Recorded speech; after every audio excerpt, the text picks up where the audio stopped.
अस्सलामु अलैकुम वरहमतुल्लाहि वबरकातुहू। अल्हम्दुलिल्लाहिल हन्नानिल मन्नान अल्लज़ी खलक़ल इंसान व अल्लमहुल बयान वस्सलातु वस्सलामु अला रसूलिही सय्यिदिल इंसी वल जान व अला आलिही व अस्हाबिही ज़िल खैरि वल इहसान। अम्मा बअद फ़अऊज़ु बिल्लाहि मिनश शैतानिर रजीम। बिस्मिल्लाहिर रहमानिर रहीम। वअतसिमू बिहब्लिल्लाहि जमीआ वला तफर्रकू सदक़ल्लाहु मौलानल अज़ीम। बारगाह रिसालत मुआब सल्लल्लाहु तआला अलैहि वसल्लम में दुरूद पाक का हदिया पेश करें।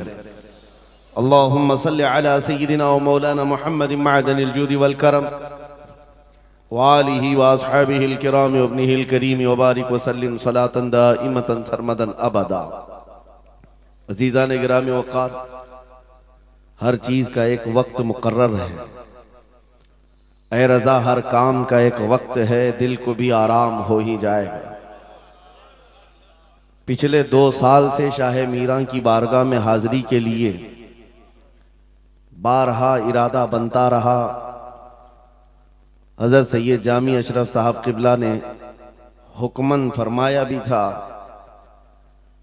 लेकिन हमारे आने का या किसी के दावत देने का मतलब नहीं है। जो इस मकाम का बादशाह है, जब वो हुजूरी की इजाजत दे दे तो हर कोई आ सकता है। आज इजाजत के दरवाजे खुल गए और फकीर कादरी दरबार में हाजिर हो गया। अज़ीज़ान गिरामी, जिस अजीम आस्ताने पर हम बैठे हुए हैं, उस कुतुबुल अक़ताब की औलाद में से है जिसकी मिंबर बनी गर्दने औलिया। उस कदम की करामत पे लाखों सलाम। जो वली कब्ल हुए या बाद हुए, सब अदब रखते हैं दिल में मेरे आका तेरा।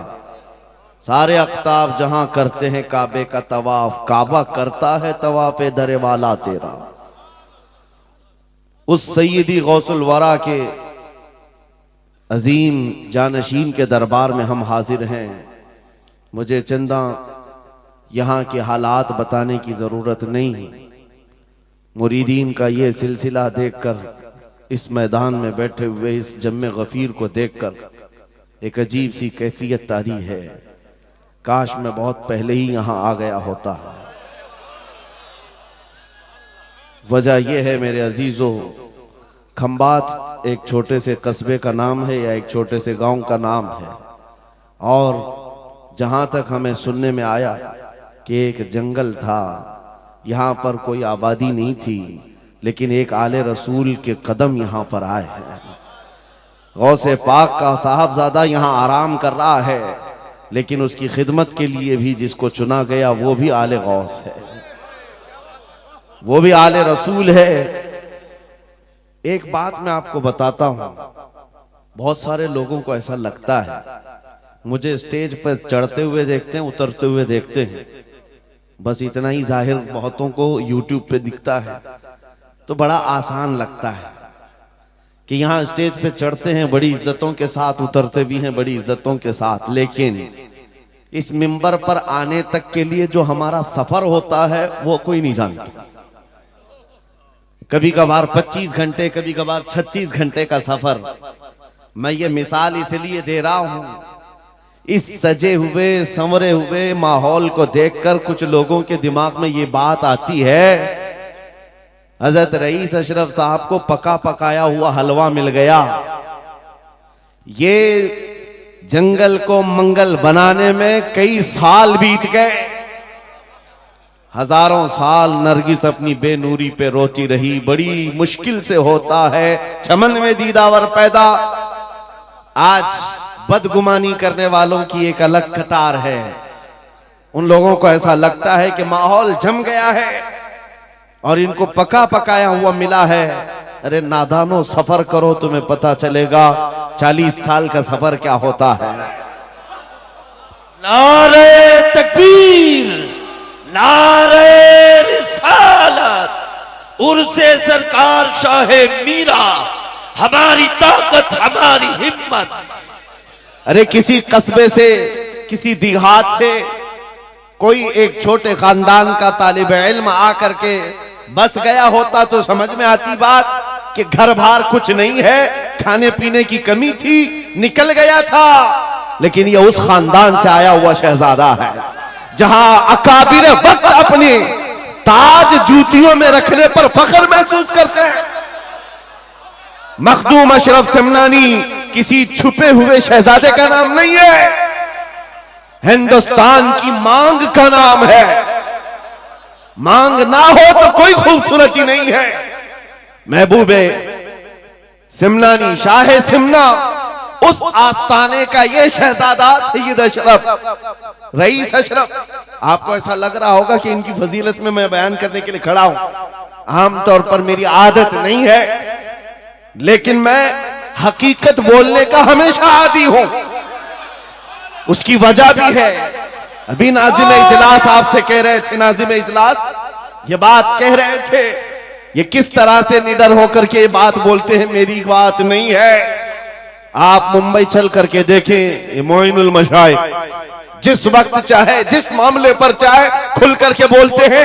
या अगर मैं बोलता हूं, बात सिर्फ इतनी है मेरे अजीजों, हक बोलने के लिए खून साफ होना चाहिए और माँ बाप अच्छे होने चाहिए। नारे तकबीर, नारे रिसालत, उर्से सरकार शाह मीरा, मुहाफ़िज़े नामूसे रिसालत।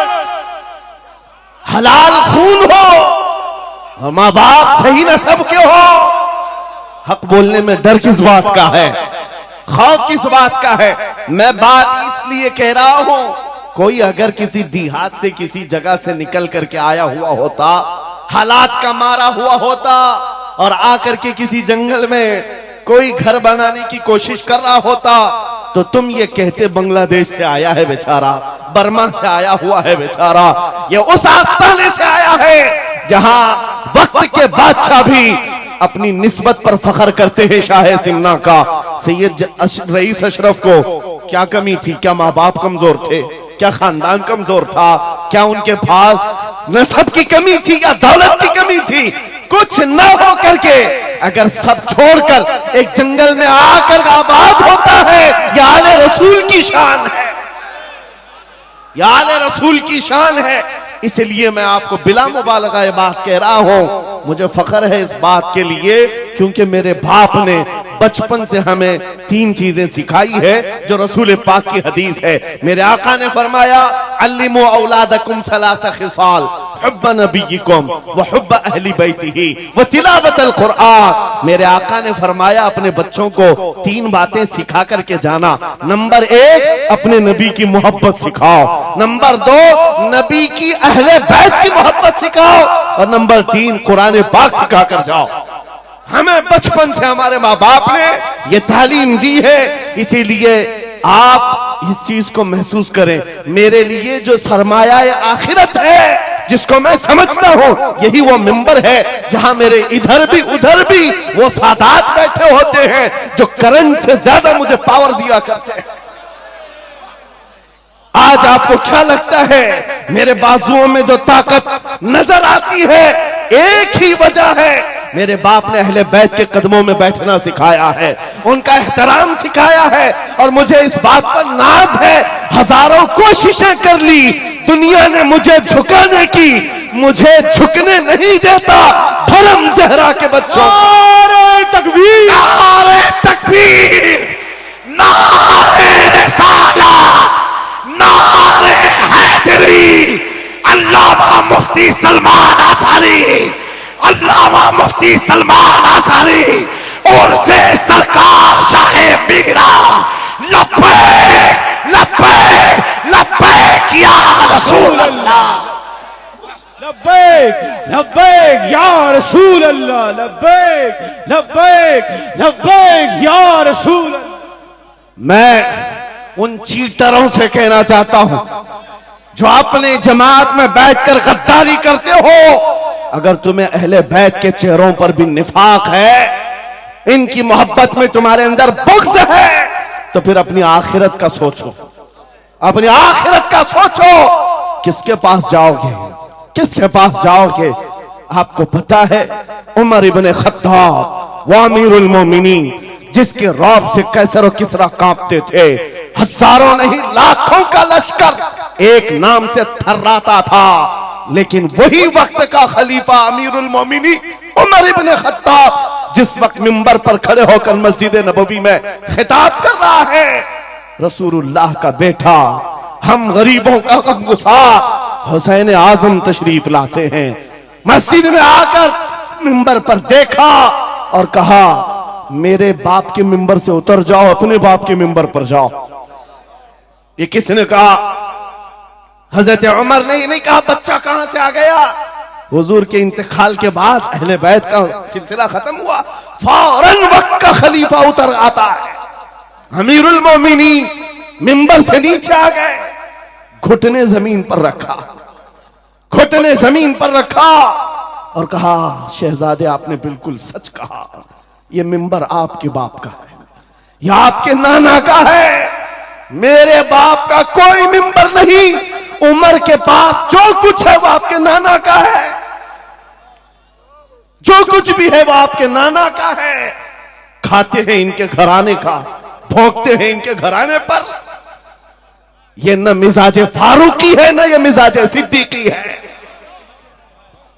आपको मैं बताऊं फिर हजरत उमर ने क्या कहा, अगर शहजादे आप इजाजत दे दें तो मैं मिंबर पर चढ़ूं। उनके सामने बोलने की जसारत किसकी थी? लेकिन रसूलुल्लाह की आल हमारे लिए सरमाया आखिरत है। ये नबी पाक की आल की मोहब्बत ईमान की अलामत है। बेटा उमर फारूक रज़ी अल्लाह ताला अन्हु का है, आम नहीं है, वो भी सहाबी रसूल हैं, सहाबी रसूल हैं। बाहर किसी मामले में तकरार हो गई इमाम हुसैन के साथ, वो हजरत अली के बेटे, ये हजरत उमर के बेटे। आपको ऐसा लगता हो तो सुनो, हजरत उमर तो खिलाफत पर थे, हजरत अली नहीं थे उस वक्त। हो सकता है छोटी उम्र में कुछ बहस हो गई, बहस होने के बाद ये तकरार हुई तो इमाम हुसैन ने अब्दुल्ला बिन उमर, हजरत उमर के बेटे को सिर्फ इतना कहा, तुम मेरे से क्या बहस कर रहे हो, तुम्हारा बाप मेरे नाना का गुलाम है, तुम्हारा बाप मेरे नाना का गुलाम है। हजरत उमर के बेटे को यह बात लगी कि कैसे मुझे ये टॉन्ट, कैसे मुझे ये ताना। दौड़ करके आए हजरत उमर के पास, कहा बाबा आज अली के बेटे हुसैन ने क्या कहा पता? कहा क्या कहा बेटा? कहा हमारी तकरार हो रही थी, इसमें उन्होंने बुला करके मुझसे ये कहा कि तू मुझसे किस बात पर लड़ता है, तेरा बाप तो मेरे नाना का गुलाम है। हजरत उमर ने कहा ऐसा कहा उन्होंने, ऐसा कहा? कहा सच कह रहा हूं बाबा, ऐसा ही कहा। कहा बुला ला हुसैन, बुला ला। तलब किया गया, इमाम हुसैन को बुलाया। बेटा हजरत उमर का, हो सकता है उस वक्त उनको ये ख्याल हो कि शायद जज्र तौबीक हो जाए, डांट डपट हो जाए। हजरत उमर आते हैं, कहते हैं ऐ हुसैन इब्ने अली, ये मेरा बेटा जो कह रहा है क्या ये बात सच है? क्या आपने इसको ऐसा कहा कि तेरा बाप मेरे नाना का गुलाम है? इमाम हुसैन ने कहा हां सच बोलता हूं। हाँ मैंने कहा। कहा कह के बताओ कैसे कहा, कह के बताओ कैसे कहा? कहा मैंने इनसे कहा तेरा बाप मेरे नाना का गुलाम। हजरत उमर ने कहा और एक बार कहो। फिर कहा और एक बार कहो। उसके बाद उमर इब्ने खत्ताब की आंखों से आंसू निकले। कहा अपने बेटे को क्या बेहतरीन तकरार करके आया है, ये हुसैन यहां गवाही दे रहे हैं, कल क़यामत के दिन ये इतना कह दे मेरी जिंदगी वसूल है।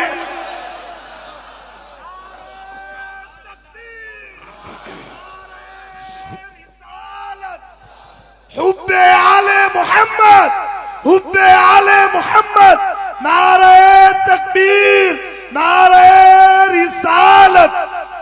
सच बता रहा, डॉक्टर साहब यहां आकर के अभी जो लंगर की कैफियत बता रहे थे, और उनके पढ़ने से पहले मैं भी लंगर खा के आया।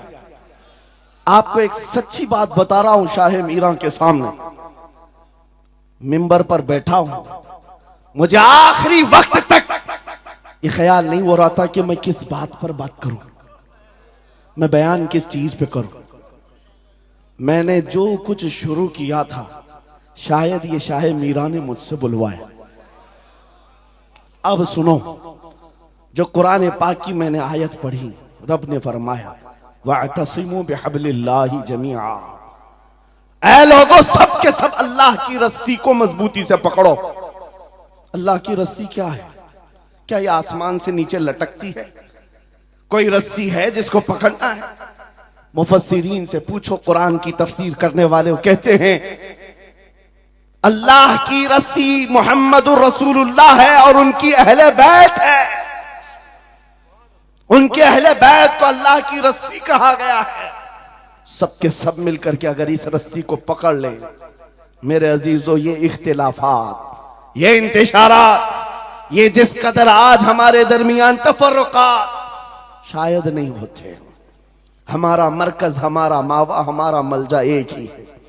इस मिंबर ने आज लोगों को यह सिखाने की कोशिश की है, तुम जिस तरह मशरब और सिलसिलों में बट करके ये समझते हो कि मेरा खित्ता अलग है, इसका खित्ता अलग है, मेरे अजीजों, ये एक पूरा सिलसिला है, 700 साल पुराना सिलसिला, 700 साल पुराना सिलसिला। मगर इस मिंबर पर बैठ करके इश्क मोहब्बत के नारे लगवा रहे हैं। वजह यह नहीं है कि यहां की कोई पब्लिसिटी है, बल्कि यह बताना है इसलिए कि अहले बैत ही ये जानते हैं, जो हमारे नाना की कदर करेगा हम जिंदगी भर उसकी कदर करेंगे। आपको क्या लगता है आला हजरत का नाम, उनके मसलक का नाम रोटी सेकने के लिए लिया जाता है? मेरे अजीजों, आला हजरत का नाम, मसलक आला हजरत का नाम इसलिए लिया जाता है, डाल दी कल्ब में अजमत मुस्तफा सैयदी आला हजरत पे नारे तकबीर, नारे रिसालत, इश्क मोहब्बत, इश्क मोहब्बत, इश्क मोहब्बत, इश्क मोहब्बत, उर्से सरकार शाह मीरा। मुझे मेरे मुर्शिद गिरामी हुजूर ताजुश शरिया रहमतुल्लाह ताला अलैह एक बात कह करके मिस्र भेजे थे। जाने के वक्त कहा था, नाम की कोशिश मत करना, हुजूर का काम करना। और उन्होंने ये शेर पढ़ करके कहा था, आखिरी महफिल थी उस वक्त, मेरी तालिब इल्मी की जमाने की बात कर रहा हूं, ये पढ़ करके बयान किया था, आला हजरत को देखना। उन्होंने ये खुद कहा है, बेनिशानों का निशान मिटता नहीं, मिटते मिटते नाम हो ही जाएगा। आला हजरत उस सिक्के राइजुल वक्त का नाम है जिसने हर दिल पर राज किया, हर खानकाह पर राज किया है। मेरा एक जुमला मैं अक्सर मजमों में कहता हूं, अक्सर तकरीरों में कहता हूं, एक बात समझ करके चलो, शाह मीरा के उर्स में आने वालों, मेरा एक फार्मूला सुनना है। अगर इज्जत चाहते हो, वकार चाहते हो, ये जुमला याद करो, उनकी बात करो, हर दिल पे राज करो। बस रसूलुल्लाह की बात करो, हर दिल पे राज करो। आज हमारी जो इज्जत है मेरे अजीजों, ये खानका है अशरफिया और यहां खानका है शाह मीरा है, जिनके सामने मैं खड़ा हूं। लेकिन आपको मैं बताऊं, मैं अपनी किस्मत पर फख्र करता हूं। यही वक्त होगा, कल की रात में माररा मुतहरा में मौजूद था, वहां सादाते किराम के सामने, अजीजा ने गिराम, ये अहले बैत अतहार के इन तमाम मिंबरों का सफर करते करते हमें एक पावर मिलता है, ताकत मिलती है, और आला हजरत का वो मिशन समझ में आता है कि आला हजरत ने रसूलुल्लाह के दरबार की नौकरी की थी। मेरे आका की दरबार की नौकरी का सदका अल्लाह ने उन्हें ऐसे अता किया है। मैंने मिस्र जाकर देखा है, अफ्रीका में देखा है, अमेरिका वगैरह हम गए नहीं, लेकिन जानते हैं जहां कहीं उर्दू बोलने वाला हो, बल्कि मैं तो अरबी दान लोगों को सुनाऊं। मिस्र की सरजमीन पर हर जुमा एक जगह मौलूद शरीफ हुआ करती थी, हम हिंदुस्तानी तलबा वहां जाते थे। मिस्र के रहने वाले उस्ताद हैं, जब महफिल मीलाद खत्म होती कहते हैं हिंदुस्तानी तलबा को खड़े हो जाओ, वो पढ़ो मुस्तफा जाने रहमत पे लाखों सलाम, वो पढ़ो। हम पढ़ते थे मगन होकर। एक बार मैंने उनसे पूछा था कि हुजूर आपको समझ में आता है ये सलाम? ये तो उर्दू में लिखा हुआ है, उर्दू बोलने वाले ही पूरा नहीं समझ पाते, आप समझते हैं? कहते हैं समझने की जरूरत नहीं, इश्क की बोली हर जमाने में हर जगह एक ही होती है। इश्क में बोला हुआ वो कलाम है, अरबी हो कि हिंदी हो, दिल को समझ में आने लगती है। मैं ये बात कहने जा रहा हूं मेरे अजीजों, उस रस्सी को मजबूती से पकड़ो, इख्तिलाफात नजर नहीं आएंगे, बात खत्म हो जाएगी। आज से 2 साल कबल एक कुत्ता यहां पर हिंदुस्तान में भौंकता था, खिंजीर का बच्चा जब नबी पाक की शान में भौंकता था, इस फकीर ने उसे ललकारा था। मेरा नाम, मेरी इमेज लोगों के सामने है, मैं वाकया तफसील से नहीं बता रहा हूं, मैं अपनी बात आपके सामने ये रखना चाहता हूं। जिस वक्त उस खबीस मलऊन को पुकारा, आपको पता है हम तो एक छोटे से इलाके से उसको पुकारे थे, लेकिन निशाना सटीक जाकर लगा और उसके बाद कुत्ता बिलबिलाया भी, मैदान में आने की बार बार कोशिश करता रहा, लेकिन अब तक वजूद नहीं है। लेकिन उसके बाद मैंने देखा है, महीना 2 महीना 3 महीने गुजरे होंगे, हर मुल्क से, अफ्रीका से, ऑस्ट्रेलिया से, न्यूजीलैंड से, अमेरिका से, हर जगह से लोगों ने मुझे मैसेज भी किए, खुतूत अरसाल किए, वहां से रिसाले भेजे और दादो तहसीन के साथ दुआएं दी। लेकिन साथ एक बात मैं बता रहा हूं, उन जमातों के बड़े बड़े लोग जिनसे हमारा कोई रिश्ता ही नहीं है, उनके बड़े बड़े अमीरों ने भी लेटर पैड में लिख करके दिया, कहा मौलाना आप बरेलवी हैं, आपसे हमारा इख्तिलाफ है, लेकिन जिस नबी पाक की शान के लिए आप खड़े हैं, हम सब छोड़कर आपके साथ खड़े होने को तैयार हैं। हम आपके सामने आज ये बात कह रहे हैं, ऐ सुन्नियों, हम तो दूसरों को बुला भी नहीं रहे, हम तो तुम्हारे इत्तेहाद की बात कर रहे हैं, लेकिन इत्तेहाद का नुक्ता एक है, जब तक तुम एक एक छोटे खूंटे को पकड़े रहोगे, हर कोई तुम्हारे साथ उलझता रहेगा। उस अजीम दरख्त को पकड़ लो जिसकी जड़ें तहतुस सरा में है, जिसकी शाखें औजे सुरैया पर है, और वो मोहम्मदुर रसूलुल्लाह की जात। उस नाम को मजबूती से पकड़ो, जिसको इकबाल ने क्या बेहतरीन अंदाज में बताया, आबरूए मां जनामे मुस्तफास्त, हम सबकी इज्जत आबरू मुस्तफा के नाम से। अगर ये बात पर इत्तिफाक हो जाए, सारी चीजें भूल जाओगे, सारी चीजें भूल जाओगे। मेरे अजीजों, आज मुझे इस बात पर कोई भी आपत्ति नहीं, जरा बराबर भी झिझक नहीं। हो सकता है कुछ लोगों को ऐसा लग रहा हो कि डरे सहमे स्टेज पर आए होंगे, यहां पर बड़े बड़े खानकाह अशरफिया के सादात मौजूद हैं, उनसे हम ये बात खुल करके कहते हैं। मेरे अजीजों, हम डरे सहमे स्टेजों पर जाने वालों में से नहीं हैं, जहां जा रहे हैं खुल करके जाते हैं, और ये बात देख करके जाते हैं, जहां मेरे नबी की अजमत बोली जाएगी वहां हम अपनी गर्दनें झुका कर जाएंगे। यहां पर मिशन आला हजरत को तरवीज दिया जा रहा है। आला हजरत का वही तो मिशन था। क्या मिशन था आला हजरत का, जो आपने अपनी जिंदगी भर दिया है? अपने दिल का है उन्हीं से आराम, सौंपे हैं उन्हीं को सबका, लौ लगी है कि उस दर के गुलाम चारे दर्द रजा करते हैं। आला हजरत फाजिल बरेलवी का वो मिशन यहां से दिया जा रहा है। मैं यहां से एक मजबूत मैसेज देना चाहता हूं, हमारे सारे सिलसिले या हमारी अजमत के लिए, हमारी जीनत के लिए, लेकिन सारे सिलसिलों की इंतहा मदीना तैयबा है। सारे सिलसिलों की इंतहा मदीना तैयबा है। तुम्हारा पीर जितना भी बड़ा हो, देखने में बहुत बड़ा भी दिखता हो, लंबा चौड़ा जुब्बा पहनता हो, बड़ा अमामा भी पहनता हो, सब कुछ हो, लेकिन अगर नबी का वफादार नहीं तो वो कुत्ते से जलील है। पीर नहीं है, वो कुत्ते से जलील है। और अगर तुम्हारा पीर पैबंद लगे कपड़े उलझे भाल में है लेकिन उसके सामने बैठो तो नबी की याद आने लगे, यह सिलसिला हक्का की अलामत है। हुजूर पाक सल्लल्लाहु ताला अलैहि वसल्लम हमारा महवर है, मेयार है। तुम जहां कहीं जाकर के आओ, घूम करके आओ, इस बात पर तुम्हें आज जमा होना चाहिए, इस बात पर जमा होना चाहिए। हुजूर पाक सल्लल्लाहु अलैहि वसल्लम की अजमत बोलो, हर दिल पर राज करो। आज सदियां बीत गई, एक कलाम सबको याद है। अभी मैं आपको बताऊं 2 साल पहले किस कुत्ते ने क्या भौंका हुजूर की शान में, लोग भूल गए। हो सकता है, और भूलना भी चाहिए, याद रखने की चीज ही नहीं। आपको तो थोड़ा बहुत याद होगा, दिल्ली से भौंकता था, कोई लखनऊ से भौंकता था, नबी की शान में गुस्ताखी करता था। ये तो तुम्हारे जमाने की बात कह रहा हूं, 2 साल में भूल गए।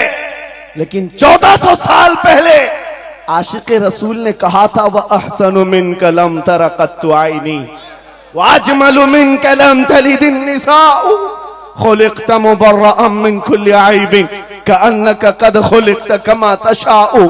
हस्सान बिन साबित रसूलुल्लाह के सहाबी हैं, हुजूर को देखकर कहा था, आपसे ज्यादा हसीन मेरी आंखों ने देखा नहीं, आपसे ज्यादा खूबसूरत किसी माँ ने जना नहीं। ये कलाम आज भी गूंजता है, हर एक को पता है। पता ये चला, नबी की अजमत बोलने वाला हमेशा जिंदा रहता है और भौंकने वाला मौसम के कीड़ों की तरह गायब होता है, खत्म हो जाता है। इसलिए कौन सी जिंदगी चाहिए, देख लो आपके सामने मिसालें हैं, इसलिए मैं जिक्र करता हूं, वरना मैं अपने ये मुकद्दस स्टेज गलीज लोगों के जिक्र से नापाक भी नहीं करना चाहता, किसी के नाम लेकर के, वरना डर की बात नहीं, डर से नहीं। आपको पता है एक राफजी कुत्ता दीन बदल कर निकला था लखनऊ से, धर्म परिवर्तन और मीडिया की सुर्खियां बटोरने के लिए, हॉट कुर्सी पर जाकर बैठकर, ये सब प्रोपेगेंडा है। उनको ये लगता था कि खलबली मच जाएगी 30 करोड़ मुसलमानों। अरे एक बड़ा आदमी दीन छोड़कर चला गया, मुसलमानों से हट करके दूसरे धर्म में चला गया, नाम भी बदल लिया, धर्म भी बदल लिया, सब छूट गया और गया। 6 महीने तक धोतियों के नीचे उनका फुजला चाटता रहा और उसके बाद पता चला कि पुजारियों ने किक मारकर निकाल दिया, खत्म हो गया। 6 महीने के बाद आकर एक गुफे में बैठकर वीडियो बनाने लगा, मुख्यमंत्री जी, प्रधानमंत्री जी, मेरे जान को बचा लो। 6 महीने में ही तुम्हारा यह हशर हो गया। धोबी का कुत्ता, ना घर का ना घाट का। 100 साल पहले आला हजरत ने यह फरमाया था, या रसूल अल्लाह, जो तेरे दर से यार फिरते हैं, दर बदर यूं ही खार फिरते हैं। नारे तकबीर, नारे रिसालत, अज़मत मुस्तफा, लब्बैक लब्बैक लब्बैक या रसूल अल्लाह, लब्बैक लब्बैक लब्बैक या रसूल अल्लाह। बस ये दौलत तुम्हारे अंदर आ जाए, जब मिंबरों के करीब हो जाओ, जब कभी मसाजिद या खानकाहों के करीब हो जाओ, औलिया कामिलीन का अदब अपनी जगह पर, वो असल नहीं है, असल वो रसूलुल्लाह की जात। मौलाना रोम फरमाते हैं, मौलाना जलालुद्दीन रूमी औलिया के बारे में कहते हैं कि कुछ लोग ये समझ बैठते हैं कि औलिया हमारे पीराने इज़ाम, मेरे अजीजों, ये जरिया है नबी तक पहुंचाने का, और अगर कोई पीर तुमको रसूलुल्लाह तक नहीं पहुंचा रहा है तो फिर वो 2 नंबर वाला है, वो हुजूर की अजमत नहीं बताता, हुजूर तक नहीं ले जाता, वो 2 नंबर का है, झूठा है। मौलाना रोम फरमाते हैं, शीशे पर कभी दिन के वक्त सूरज की रोशनी पड़ती है और शीशे को तुम जिधर घुमाओ सामने भी रोशनी पड़ती। बचपन में हम करते थे, छोटा सा शीशा लेते, सूरज को दिखाते और उस पर रोशनी आती है, जिधर भी करो इधर उधर रोशनी जाती रहती है। मौलाना जलालुद्दीन फरमाते हैं, वो जो जमीन पर इधर उधर रोशनी घूम रही है, वो शीशे की रोशनी नहीं है, धोखा मत खाना, ये सूरज की रोशनी है। सूरज की रोशनी शीशे पर पड़ी और ये शीशा जिधर घूमा उधर रोशनी। इसलिए याद रखना, पूरी जमीन पर जितने औलिया कामिलीन हैं ये शीशे के मानिंद हैं। इनके दिलों पर जो रोशनी पड़ती है वो मदीना तैयबा गुंबद खजरा से आती है, और ये फिर जिस तरफ जाते हैं उस तरफ रोशनियां होती हैं। लेकिन साथ में तुम्हें ये याद रखना कि ये रोशनियां असल नहीं, इनके कल्ब पर जो रोशनी पड़ रही है वो गुंबद खजरा से आ रही है। बस वो असल चीज को मजबूती से पकड़ो। कुरान यही कहता है, वातसिमू बिहब्लिल्लाहि जमीआ, अल्लाह की रस्सी को मजबूती से पकड़ लो। आबरूए माज़ना में मुस्तफास, उनके जो हम गुलाम थे, खल्क के पेशवा रहे, उनसे फिरे जहां फिरा फिराई कमी वखार में। सबब कुछ और है जिसे तू खुद समझता है, जवाल बंदे मोमिन का बेजरी से नहीं। इकबाल ने कितने अच्छे अंदाज में ये मैसेज दिया था। आपको एक बात मैं बताऊं, पेट में दर्द हो रहा है और आपको पता है किसी को भी, अल्लाह ना करे, कैंसर है, लेकिन फिर भी वो छुपाते हुए ये कह रहा नहीं गैस हुआ है, हाँ एसिडिटी हुई है, चूरन खाए घूम रहा है। अरे बड़ी बीमारी है, तुझे पता है अगर तो खुल करके इलाज कर ले। इकबाल कहते सबब कुछ और है जिसे तू खुद समझता। तुमको मालूम है हमारे जवाल का सबब क्या है, तुमको सबको मालूम है, बोलते क्यों नहीं? फिर रोते हो सियासत नहीं है, क़ियादत नहीं है, जमात नहीं है, एजुकेशन नहीं है, ये सब तो गाते रहते हो, ये सब चीजें नहीं है। असल सबब कुछ और है जिसे तू खुद समझता है। बहुत बारीक बात पर इकबाल ने निशाना रखा। जवाल बंदे मोमिन का बेजरी से नहीं। फिर इकबाल से ही हमने पूछा, फिर वो है क्या सबब, क्या है वो सबब?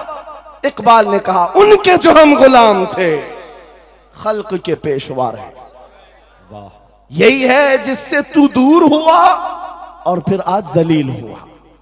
सबब कुछ और है जिसे तू खुद समझता है। आ जाओ नौजवानों, उस सबब को हम हल करते हैं। 10 साल के करीब यूरोप की गलियां छान मारते हुए इकबाल वापस अपने वतन आया। वहां के यूरोपियन को देखा, उनके साइंस, उनके रियाजी, उनके फिजिक्स, उनके ज्योग्राफी, सब चीजों को देखा और कहता है मैं तो ढूंढ रहा था मेरी कौम की इज्जत कहां है, मेरी कौम की बुलंदी कहां है। 10 साल के बाद जब वापस आया, लोगों ने पूछा क्या मिला अपनी कौम की इज्जत का राज?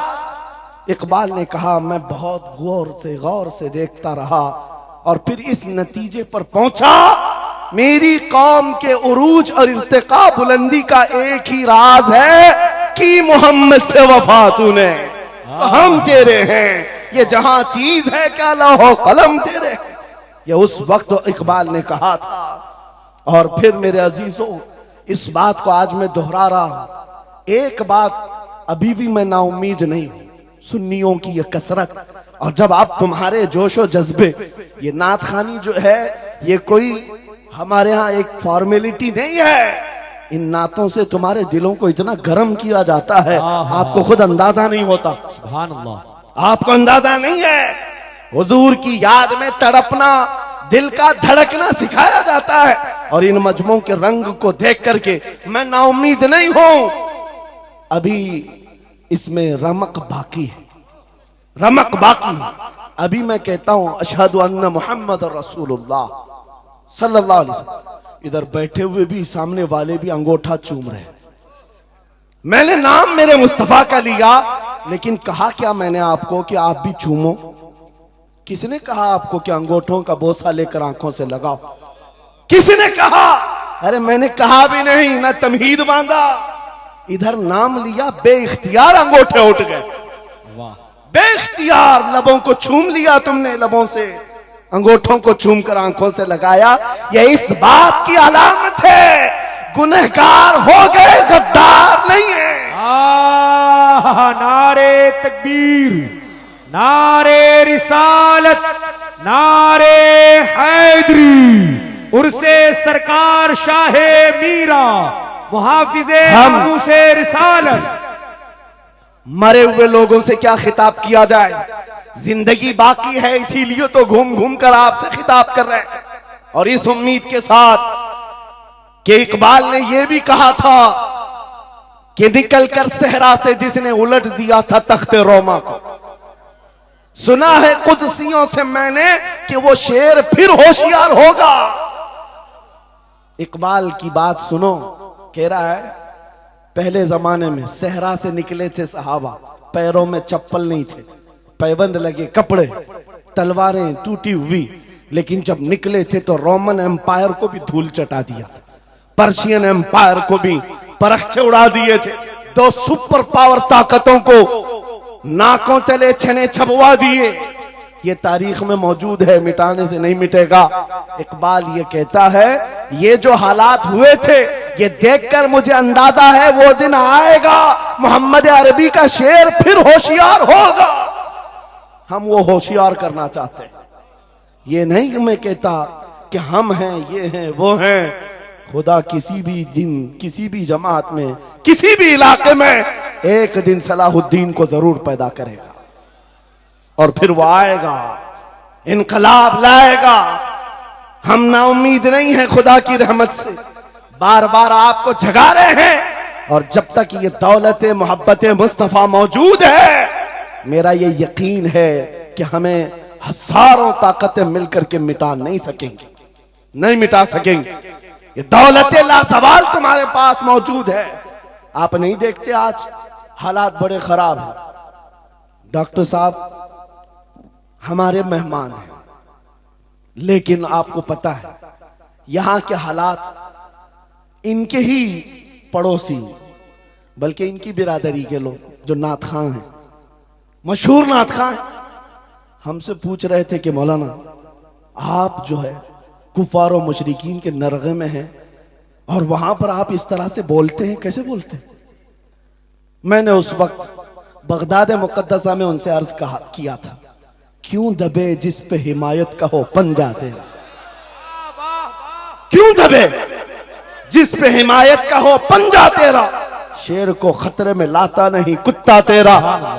हाँ हम तादाद में कम हैं, हम तादाद में कम हैं और बड़े हालात के मारे हुए हैं, लेकिन हमें अपनी तारीख याद है। बदर में भी तादाद कम थी, उहद में भी तादाद कम थी और सबसे बड़ी तादाद तो करबला में कम थी, लेकिन फतह का झंडा आज भी करबला वालों का ही लहरा रहा है। सुभान अल्लाह। तादाद माने नहीं रखती, कभी मत जाना इन सब मामलात पर। आज जो ढकोसले पैदा किए जाते, तुम्हें मुर्दा किया जा रहा है। कुछ मत बोलो, हालात बड़े खराब हैं। इनसे पूछो तुम्हारे बाप दादा के जमाने में हालात अच्छे थे, वो भी कहेंगे हालात उस वक्त भी खराब थे, उस वक्त भी खराब थे।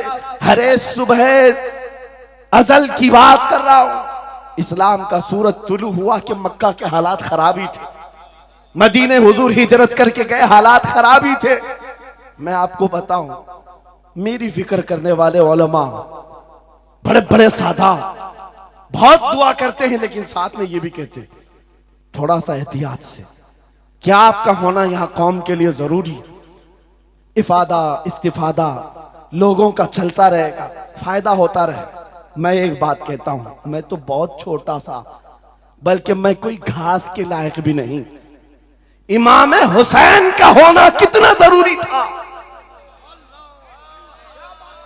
सहाबा कराम के जमाने में अहले बैत का वो सबसे बड़ा चेहरा इमाम हुसैन का होना जरूरी था कि नहीं था?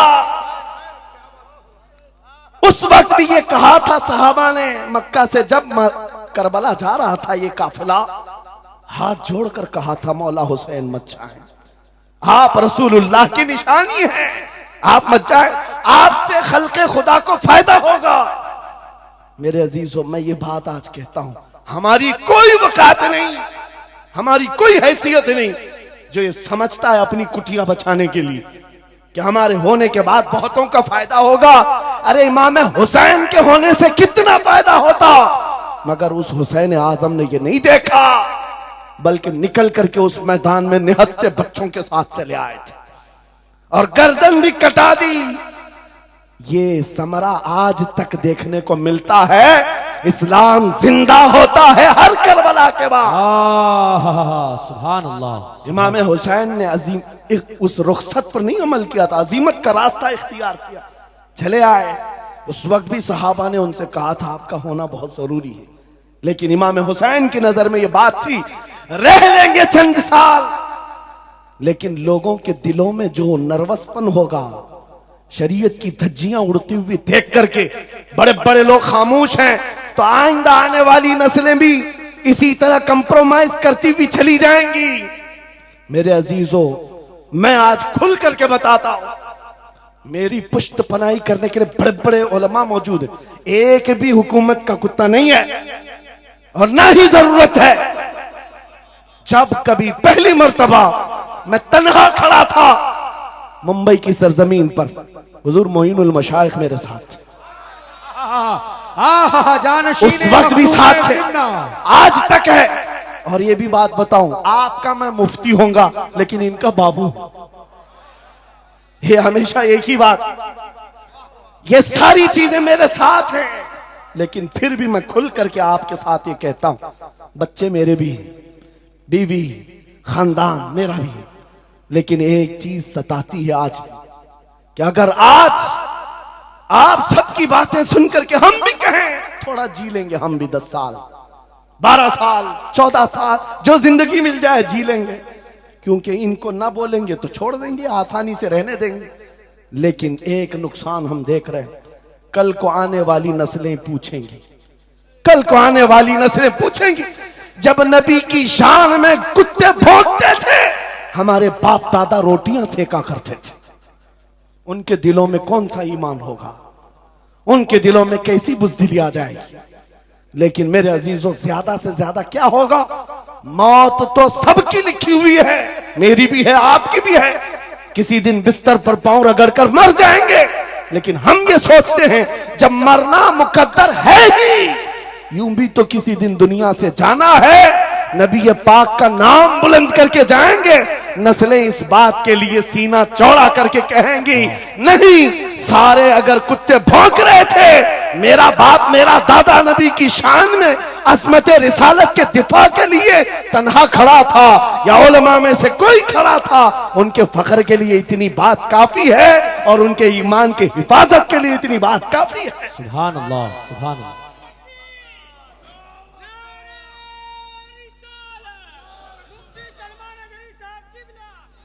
इस अज़मत रिसालत के लिए आपको क्या समझ में आता है, बहुत दिन हो गए हमारे आराम के, बहुत दिन हो गए सुकून के, नबी के नाम पर हमने रोटियां बहुत खाई, हुजूर की इज्जत पर क्या क्या नहीं मिला हमको, कौन से दिन तकलीफ आई है, कौन से दिन तकलीफ आई है। ये अहले बैत को देख रहे हो, आपको पता है वो बाबुल हवाइज इमाम मूसा काजिम, अहले बैत के इस बड़े इमाम की बात कर रहा हूं जो इमाम जाफर सादिक के बेटे हैं, लेकिन 7 साल तक वक्त के जालिम तागूती ताकतों ने जेल में रखा, जहर देकर के खत्म किया है।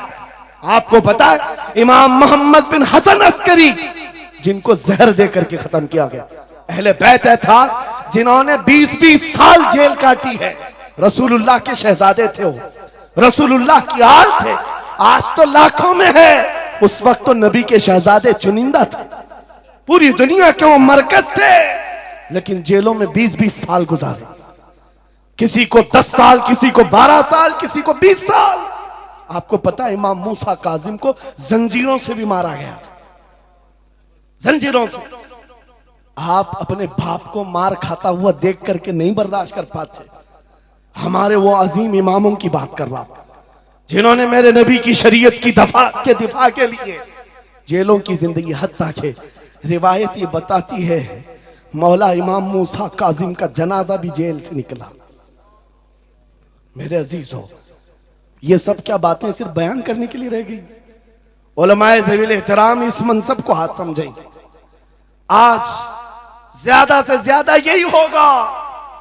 इसी किछोछा मुकद्दसा के एक बुजुर्ग थे जो मेरे बहुत बड़े आइडियल है, सैयद मुजफ्फर हुसैन कछोछवी।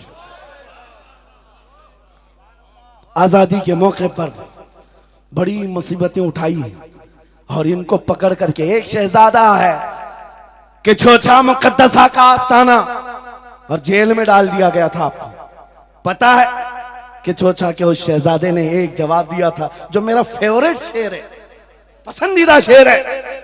आपने कहा था मुजफ्फर को मुकैयद ना समझे सैयाद, मेरी असीरी भी सुन्नत आबाई है। माशाअल्लाह, मेरी असीरी भी सुन्नत आबाई है।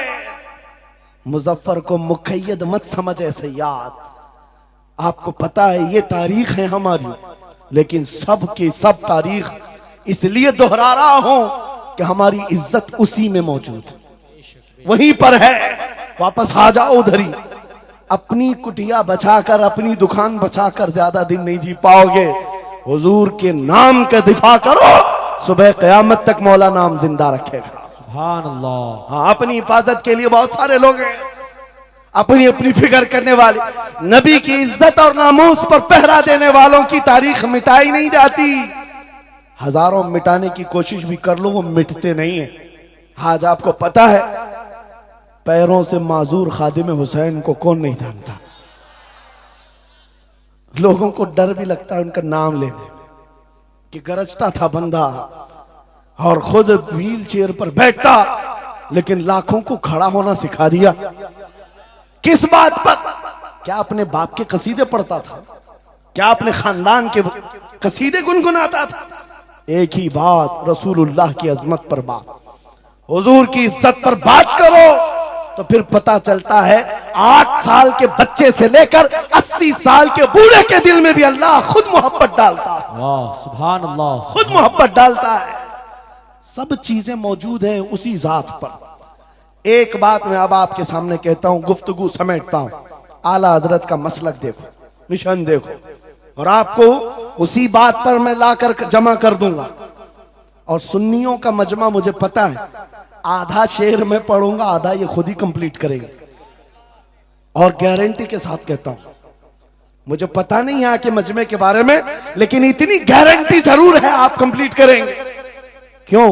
हमें पता है मिजाज इश्क रसूल का, हमें पता है मोहब्बत मुस्तफा का। सुनो, मैं कहता हूं वो जो न थे तो, वो जो न हो तो, ये गारंटी है हमारी, ये गारंटी है। आधा जुमला भी कह दो सुन्नी के बाद, वो जो ना हो तो। हाँ, ये कंप्लीट खुद करेंगे। क्यों? ये अकीदा भी है, ये ईमान भी है, ये हमारी जान भी है। वो जो ना हो तो। अब सुनो मेरे अजीजों, जब तुम्हारा दिल पुकार कर कह रहा है वो जो ना हो तो, हमारे नाम के साथ वो जो ना हो तो, हमारी जिंदगी में वो जो ना हो तो, हत्ता के कब्र में चले जाओ, बहुत सारे जवाब दे दें, तुम्हारा रब कौन, तुम्हारा दीन क्या। मेन सवाल तो यही होगा, मा कुंत तक़ूलु फी हक़्क़ि हाज़ा रजुल। बल्कि बात सही अहादीस में मैं कह रहा हूं, एक ही सवाल का जिक्र भी आया है, कब्र में एक सवाल का जिक्र भी आया है, और फरमाया गया सिर्फ एक सवाल ये होगा, बता इस रसूल के बारे में क्या कहता था। वाह, बोलना पड़ेगा, बोलना पड़ेगा। फिर मैं पूछता हूं, कब्र में भी वो जो ना हो तो कुछ ना हो। जब तक नहीं बोलोगे आगे नहीं बढ़ेगी गाड़ी, वरना फंसे रह जाओगे। वो जो ना हो तो चलो, कब्र की जिंदगी खत्म हो गई, हशर में आ गए, हशर के मैदान में आ गए। लेकिन यहां पर भी क्या मसला है? खलीलो नजी मसीहो सफी सभी से कहीं कहीं न बनी। खलीलो नजी मसीहो सफी सभी से कहीं कहीं न बनी। ये बेखबरी की खल्क फिरी कहां से कहां तुम्हारे लिए। वहां पर भी सबके पास फिर करके आती है कौम उसी मोहम्मदुर रसूलुल्लाह के पास आए। और शफाअत शुरू कहां से हुई? रसूल पाक से शुरुआत हुई, और उसके बाद इख्तिताम तक मेरे आका फरमाते हैं, कयामत के दिन मेरी हालत ये होगी, मेरे कंधे पर चादर पड़ी होगी और वो कभी खसक खसक कर गिर रही होगी। एक हाथ से मैं अपनी चादर संभाल रहा हूंगा और दूसरे हाथ से अपने उम्मतियों को पकड़ पकड़ कर जन्नत में ले जा रहा हूं। ये मैदान क़यामत की बात है। फिर पूछता हूं, महशर में भी वो जो ना हो तो, क़यामत के मैदान में भी वो जो ना हो तो, अरे तुम्हारी अजान कंप्लीट होती है, अजान में भी वो जो ना हो तो, नमाज में भी जब तक सलाम नहीं भेजोगे, नमाज में भी वो जो ना हो तो, कहीं पर भी बच नहीं सकते। इसीलिए आला हजरत ने कहा था, बखुदा खुदा का यही है डर, नहीं और कोई मफर मकर, जो वहां से हो यही आके हो, जो यहां नहीं तो वहां नहीं।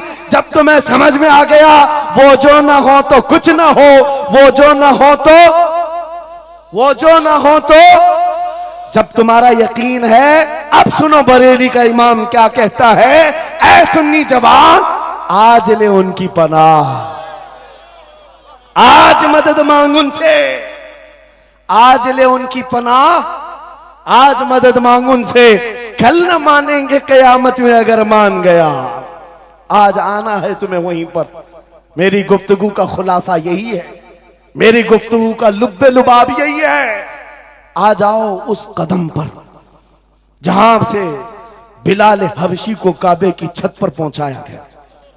आ जाओ उस कदम पर जहां पहुंचने के बाद खत्ताब का बेटा अमीरुल मोमिनीन उमर इब्ने खत्ताब बना। हजरत उमर खुद कहते हैं, मेरी हैसियत इतनी थी, मैं खत्ताब का बेटा, बचपन में 2 बकरियां मुझसे नहीं संभलती, लेकिन एक वक्त आया हजरत उमर 36 लाख स्क्वायर किलोमीटर पर तनहा हुकूमत करते थे। मिस्र, इराक, यमन, शाम, फिलिस्तीन, ये आज का सऊदी अरब हजरत उमर की निगरानी में था।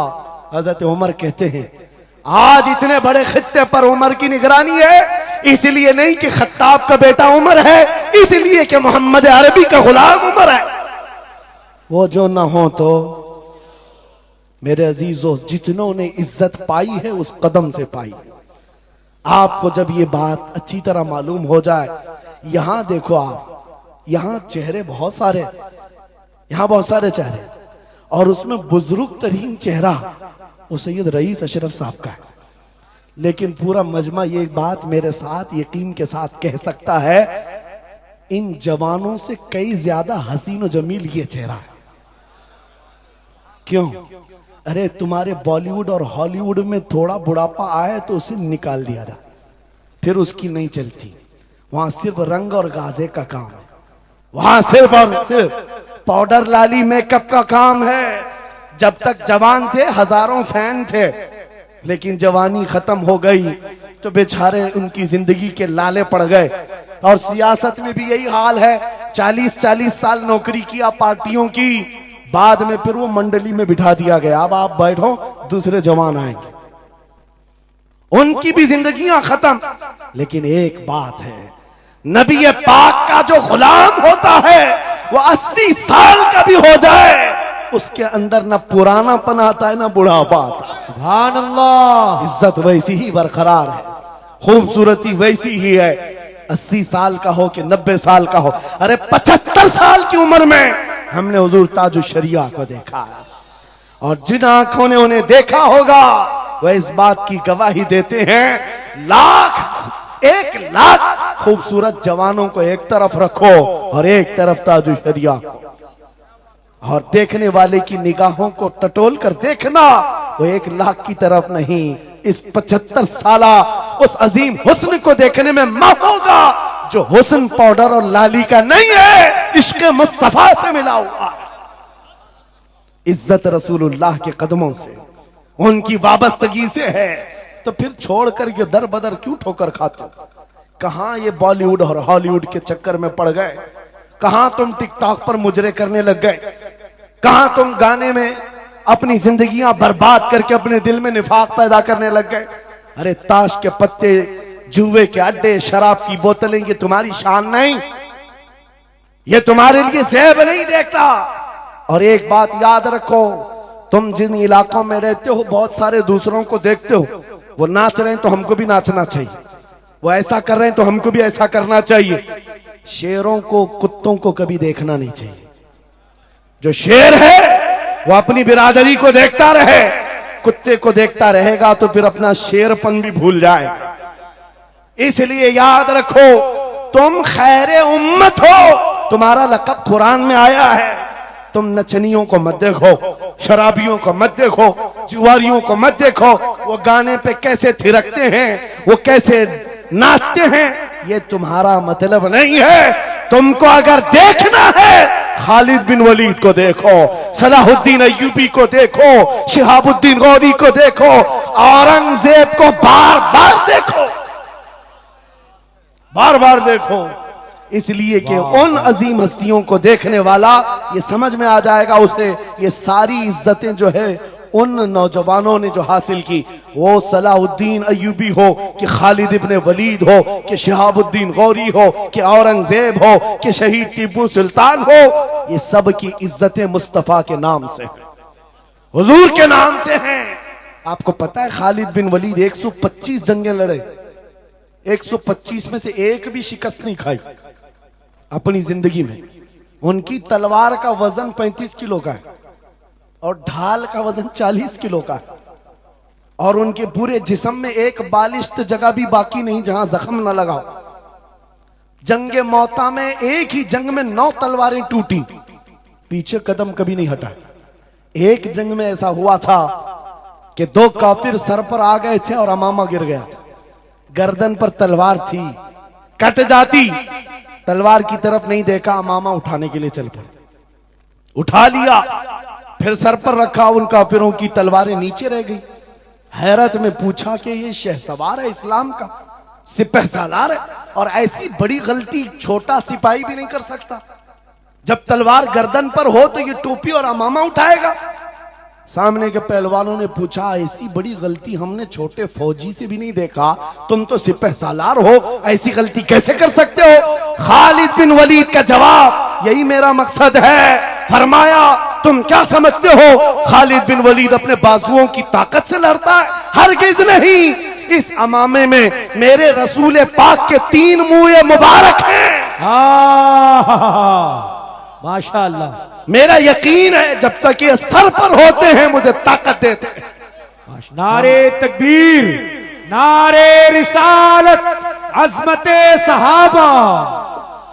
अजीजा ने गिरामी वकार, बस आ जाओ इस नुक्ते पर, जिंदगी पूरी टटोल कर देखना, हर बड़े किरदार की तुम्हें एक ही उनसुर नजर आएगा, जिसने नबी पाक पर जितना अपनी फिदाइयत का इजहार किया, मौला ने उसको उतना ही बुलंद किया, उतना बुलंद किया। अरे बीमारी के आलम में लकवा, फालिज, ये बहुत अजीब खतरनाक बीमारी, हाथ भी नहीं उठता, पैर भी नहीं उठता, इलाज भी नहीं होता। लेकिन ऐसी बीमारी में भी अस्कंदरिया की सरजमीन से शरफुद्दीन बूसीरी ने पुकारा था, मुहम्मदुन सय्यिदुल कौनैन व थक़लैन वल फरीक़ैन मिन अरब व मिन अजमी, मौलाया सल्लि व सल्लिम दाइमन अबदा अला हबीबिका खैरिल खल्क़ि कुल्लिहिम।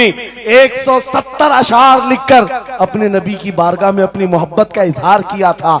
जानते हो, नबी आए भी और अपना हाथ फेर करके लकवा और फालिद से सही भी किया और चादर भी इनायत किया। लेकिन जिस वजह से मैं ये बात कर रहा हूं, आज पूरी दुनिया में घुमाओ, अफ्रीकी हो कि अमरीकी हो कि हिंदी हो कि पाकिस्तानी हो, लेकिन एक कसीदा सबको याद है, मौलाया सल्ली व सल्लिम दाइमन अबदा अला हबीबिका खैरिल खल्क़ि कुल्लिहिम। मैंने बहुत तहकीक करके देखा, शरफुद्दीन बूसीरी का ये कसीदा अक्सर को समझ में नहीं आता, लेकिन गुनगुनाता हर कोई है, पढ़ता हर कोई है। पता ये चला कमाल बूसीरी का नहीं है, जो नबी की अजमत बोलता है मौला उसे सलामत रखता है, सुभान अल्लाह, जिंदा रखता है। आला हजरत जिंदगी भर मेरे नबी का नाम लेते रहे, आज मजमू में उनका नारा है। हमारे मजमे उनके नारे के बगैर कंप्लीट भी नहीं होते। हम में से कौन देखा हुआ है आला हजरत? कोई नहीं देखा हुआ है, लेकिन हुजूर के इश्क की बुनियाद पर हर जगह ये चर्चा है। इसीलिए मेरे अजीजों, आओ खिराज अकीदत पेश करते हैं उस बारगाह मुस्तफा में, और इस बात का अज़्म करके चलेंगे, ये तमाम इख्तिलाफात हटा दो, खत्म कर दो, एक चीज पर जमा हो जाते हैं, जो चीज रसूलुल्लाह ने सहाबा में डाली थी। हजरत बिलाल हबशी को सुना है, जानते हैं ना? हबशी थे, काले थे, चौड़े होंठ वाले, चौड़ी नाक वाले जो हबशी होते हैं उनको हबशी कहा जाता है। हजरत बिलाल हबशी थे और एक साहबी हजरत अबू जर, इन दोनों के दरमियान झगड़ा हो गया, छोटा सा झगड़ा। झगड़े के दरमियान हजरत अबू जर ने सिर्फ इतना कहा, या उम्मत सौदा, या इब्न उम्मत सौदा, ऐ काली मां के बेटे। हजरत बिलाल को इतना कहा, काली मां के बेटे। हजरत बिलाल को यह बात लग गई और दिल में ये बात रखा और हुजूर की बारगाह में आकर कहा, या रसूल अल्लाह, दिल दुखता है। कहा क्यों? अबू जर ने आज कहा, ऐ काली मां के बेटे। हुजूर जलाल में आए, मस्जिद में आए, मिंबर पर आए, कहा बुलाओ अबू जर। आए और हुजूर पाक सल्लल्लाहु अलैहि वसल्लम ने डायरेक्ट जो फरमाए, हदीस के अल्फाज हैं, अफीकल जाहिलिया, क्या अभी भी तुम्हारे अंदर जमाने जहालत की बुराइयां हैं? 3 बार कहा और उसके बाद हुजूर गजबनाक होकर जैसे ही अंदर गए, हजरत अबू जर तड़पने लग गए, बेकरारी। दौड़ करके आए, हजरत बिलाल का हाथ पकड़ा, कहां है बिलाल? हजरत बिलाल मिल गए तो हाथ पकड़ करके ले आए। मैं किस लिए कह रहा हूं, कान खोल के सुन। छोटी छोटी बातों पर मशाइख से उलझ जाते हो, बड़े बड़ों को आज बदतमीजी के साथ बात करते हो। साहबा में हुजूर ने जो मोहब्बत डाली थी किस बुनियाद पर? हजरत बिलाल का हाथ पकड़कर हजरत अबू जर ले आए मस्जिद में, कहा हो बिलाल, गलती हो गई, मैंने तुमको इब्न उम्मी सौदा कहा, काली मां का बेटा कहा। हजरत बिलाल कहते वो बात हो गई, खत्म हो गई। कहा नहीं, खत्म नहीं हुई, मेरे नबी नाराज हैं, आका नाराज हैं। फिर क्या किया? हजरत बिलाल ने कहा मैंने माफ कर दी। हजरत अबू जर कहते हैं ऐसे नहीं, ऐसे नहीं। हजरत अबू जर नीचे जमीन पर सो गए। कहा बिलाल, तुम अपना ये काला पांव, इसका तलवा मेरे चेहरे पर रगड़ो, चेहरे पर रगड़ो, ताकि मुझे एहसास हो कि मैंने किससे उलझा है, किससे उलझा है। अपने आप को नीचे लिटा दिया। कहा बिलाल, अपना पांव मेरे चेहरे पर रखो, एहसास जब हो जाए नबी के गुलामों। हजरत बिलाल कंधे पकड़कर उठाते हैं। कहा अबू जर क्या कर रहे हो? मेरा पांव तुम्हारे चेहरे पर, अल्लाह कभी ना करे। आओ सीने से सीना मिलो, मैं जिसका गुलाम हूं उसके तुम भी गुलाम हो। सुभान अल्लाह। यह उनकी इज्जतें थी। एक ही महवर था वो नबी पाक की इज्जत, एक ही मरकज था। काश वो चीज अगर आज आ जाए, ये सब भूल जाएंगे इख्तिलाफात। असल बात ये, जिहालत इतनी भरी हुई है, ये छोटे छोटे तबकों में बट करके पता नहीं किसको किसको कोसते रह जाते हैं। अरे जिसको बोलना हो उसको बोलने से पहले इतना तो सोचो, नबी की बात करता है, हुजूर का गुलाम है, आशिक रसूल है। लेकिन एक बात, तुम खराबियां छोटी सी भी पा लेते हो तो चर्चा करते हो, इतना चर्चा करते हो। क्या ये फरिश्ते हैं? हर एक से गलतियां हैं, हर एक की गलतियां हैं। जितना चर्चा एक गलती को लेकर करते हो, कसम खुदा की बताओ, अपने दिल पर हाथ रखकर उसकी एक अच्छाई मिले तो क्या इतना चर्चा करते हो? क्यों नहीं करते? इसका मतलब है दिल बीमार है तुम्हारा, जाती हसद है, जिसको लेकर किसी को टॉन्ट करते हो, किसी को तानाजनी करते हो। सोशल मीडिया इस पर भरा पड़ा हुआ है, नए नए मुफत्तिन इस तरह के मुनाजिर आए हुए हैं। फितना अंगेज लोग, वो अपने दिलों का इलाज करें, वरना मुनाफिकत आ जाएगी, मुनाफिकों में शुमार होगा। अरे तुम्हारी एनर्जी गुस्ताखाने रसूल के लिए रखो, आशिकाने रसूल के लिए नहीं। जितनी ताकत लगाना है उन कुत्तों के खिलाफ लगाओ जो नबी पर भौंकते हैं और जो जिंदगी भर नबी की अजमत की नौकरी करते हैं। तुम्हारी जुबानें उनके लिए खुलती हैं। कैसा आलमिया है, कैसा आलमिया है। जिंदगी भर नबी की नात पढ़ने वाले को एक कूड़ा करकट जमा करने वाला सब्जी बेचने वाले के सामने खड़े होकर अपना ईमान साबित करना पड़ रहा है। बड़े बड़े मशाइख को आज सर्टिफिकेट दिखाना पड़ रहा है, मैं भी मोमिन हूं, मैं भी मोमिन हूं। और किसके सामने? गली कूचों पर नुक्कड़ पर बैठ करके मुनाजरे करने वालों पर, जिनके ईमान का कोई ठिकाना नहीं। लेकिन मैं आपको कहता हूं, इन गद्दारों से अपने आप को बचाओ। नबी की अजमत जिसके पास देखो, सारे इख्तिलाफात भूल जाओ, उसकी इज्जत करो, बेशक उसकी इज्जत करो। इसलिए कि कल क़यामत के दिन तुम्हें जब खड़ा होना है शफाअत के लिए, तुम भी उसी नबी को पुकारोगे, वो भी उसी नबी को पुकारे। लेकिन एक बात सुन करके जाओ, मेरे आका ने फरमाया मेरा उम्मती, ये नहीं कहा मेरी अहले बैत, अहले बैत का मकाम बहुत बुलंद है। फरमाया मेरा उम्मती दूसरे उम्मती से लड़ पड़ा, और उसके बाद फिर दोनों में एक ने कहा कि मुझे एहसास हो गया, माफ कर दो, और दूसरे ने कहा नहीं माफ करता। हुजूर फरमाते हैं कल क़यामत के दिन वो मेरी शफाअत के करीब ना आए, अल्लाह अकबर। वो मेरी शफाअत के करीब ना आए। नबी को कितना एहसास है तुम्हें जोड़ कर रखने का, तुम्हारे इत्तिहाद का। हुजूर पाक ने 3 दुआएं की थी मस्जिद इजाबा के पास। एक दुआ नहीं पहुंची, जिसमें वो यही दुआ थी कि अल्लाह मेरी उम्मत को इख्तिलाफात से बचा। ये इम्तिहान है उम्मत का, लेकिन नबी को सबसे ज्यादा इस बात का शौक था कि मेरी उम्मत मुत्तहिद रहे। ऐसा शौक नबी पाक का कि सहाबा को तकरार करते हुए देखना पसंद नहीं करते, सफों में दरार पसंद नहीं करते। आपको पता है हुजूर उस वक्त तक रकात नहीं बांधते जब तक सफें पूरी दुरुस्त नहीं करते। ये इत्तिहाद ही की तो बात थी, दिल से दिल जोड़ना, कंधों से कंधा जोड़ना। और आज हमारा हाल ये हो गया, इत्तिहाद की बात करो तो हम सुलह कुल्ली हो गए। मैं तो अहले सुन्नत व जमाअत आशिकाने मुस्तफा की बात कर रहा हूं। अरे छोड़ो उन खबीसों को, अपना इत्तिहाद तो कर लो, बहुत उम्दा, अपना इत्तिहाद कर लो। तुम्हारा हर बुजुर्ग पर इत्तिहाद है, गौस पाक तुम्हारे, गरीब नवाज तुम्हारे, मखदूम सिमना तुम्हारे, महबूब इलाही तुम्हारे, लेकिन इनके सब मानने वाले सब अलग। क्यों? ये सारे औलिया का मिशन एक ही है, अजमत रसालत, वाह, अजमत नामूस रिसालत। जब सबका मिशन एक है तो फिर अपने दिल का इलाज करने की जरूरत है। आज बस दिल का इलाज करो। कहीं ऐसा तो नहीं कि शैतान हमें लायानी बातों में मुलविस कर रखा है। तुम्हारा पूरा का पूरा सर घुमा कर रख दिया गया है।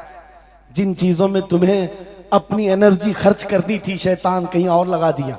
इसीलिए कुत्ते खुल करके मैदान में आने लग गए।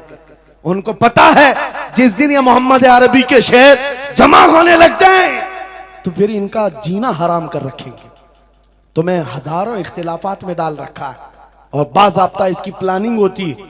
इस हलके को अलग हर एक में एक फित्तीन भेजा जाता है, जो उसके मुर्शिदों को ये गाली दे, इधर का एक उनके मुर्शिदों को गाली दे, और फिर ये अंगार भड़काए रखे, ये उलझते रहें, उलझते रहें, उलझते रहें।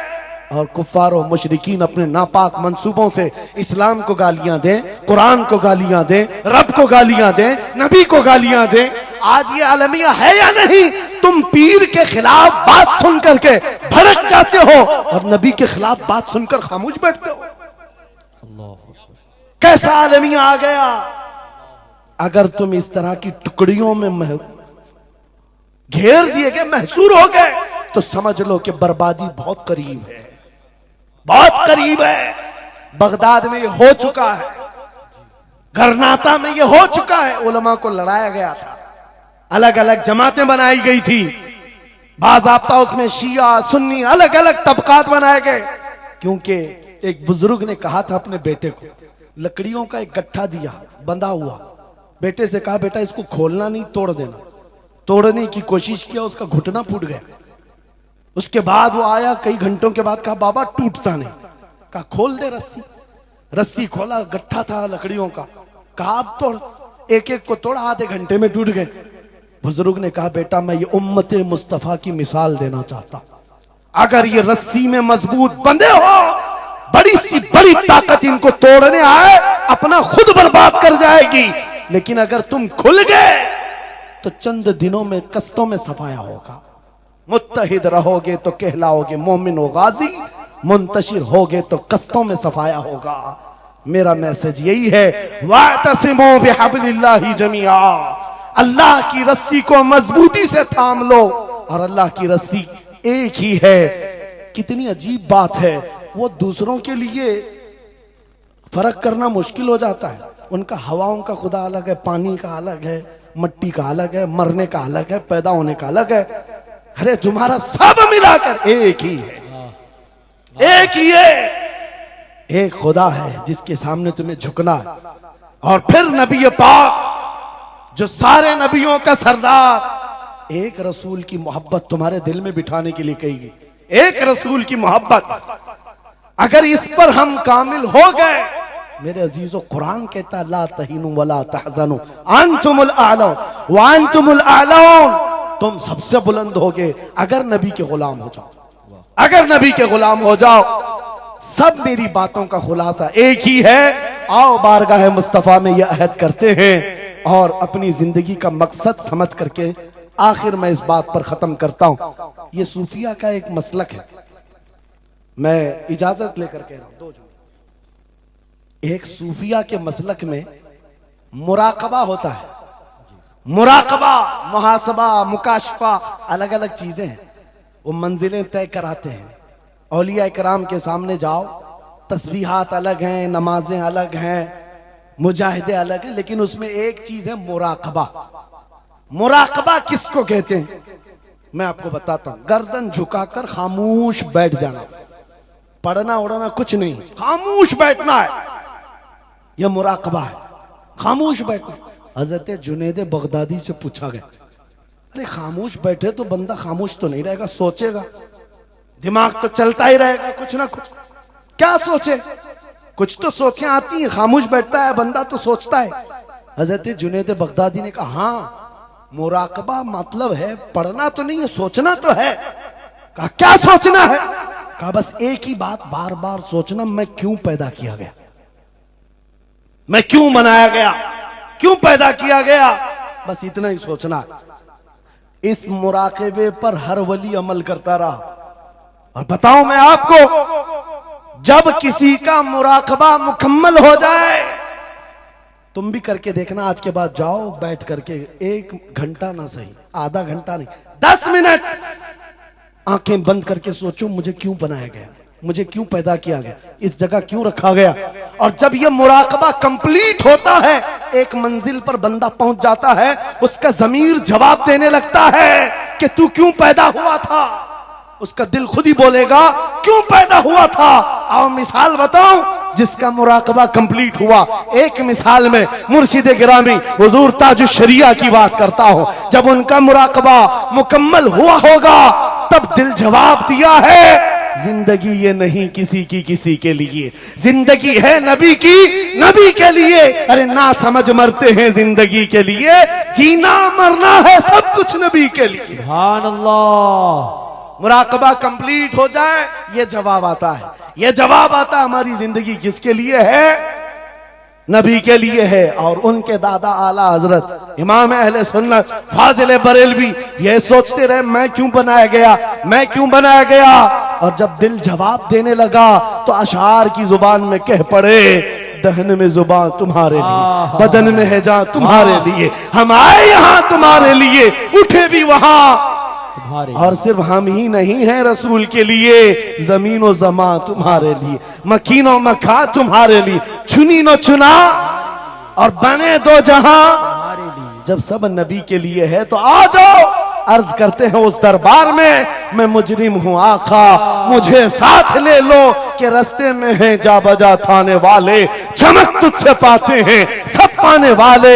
मेरा दिल भी चमका दे, मेरा दिल भी चमका दे, मेरा दिल भी चमका दे।